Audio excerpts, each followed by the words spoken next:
మాఘమాసం ఎంట్రీతోనే శుభకార్యాలు కూడా ప్రారంభమవుతాయి. ఒకవైపు పెళ్లిళ్ల సీజన్, ఇంకోవైపు మల్లెలు పూసే మధుమాసం కూడా ఇదే కావటంతో పూలకు మంచి డిమాండ్ ఉంటుంది.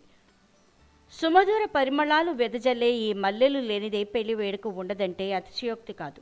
మల్లెల సీజన్లో ప్రతి మగవ సిగలోనూ మల్లెలు దర్శనమిస్తాయి. అందుకే ఈ సీజన్లో మల్లెలకు అంత డిమాండ్కు తగ్గట్లుగానే ధరలు కూడా ఉంటాయి. కోనసీమ జిల్లా మల్లెలకు ప్రసిద్ధి. ప్రతి ఇంటి ముంగిట్లో మల్లె చెట్లు ఉండాల్సిందే. ప్రస్తుతం అంబేద్కర్ కోనసీమ జిల్లాలో ఈ మల్లెల ధరలు మండుతున్నాయి. కారణం డిమాండ్కు తగిన దిగుబడి లేకపోవటమే అంటున్నారు. ఈసారి పెళ్లిళ్లు కూడా పెద్ద సంఖ్యలోనే జరుగుతుండటంతో మల్లెపూల ధరలకు రెక్కలొచ్చాయి.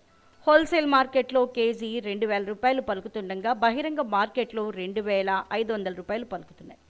ఒక మూర మల్లెపూల దండ 100 నుండి 150 రూపాయలు పలుకుతోంది. డిమాండ్కు తగినంత పూల దిగుబడి లేదని, కొన్ని రోజుల పాటు ధరలు ఇలానే ఉంటాయి అంటున్నారు వ్యాపారులు. దిగుబడి పెరిగితే ధరలు తగ్గే అవకాశం ఉందని చెప్తున్నారు.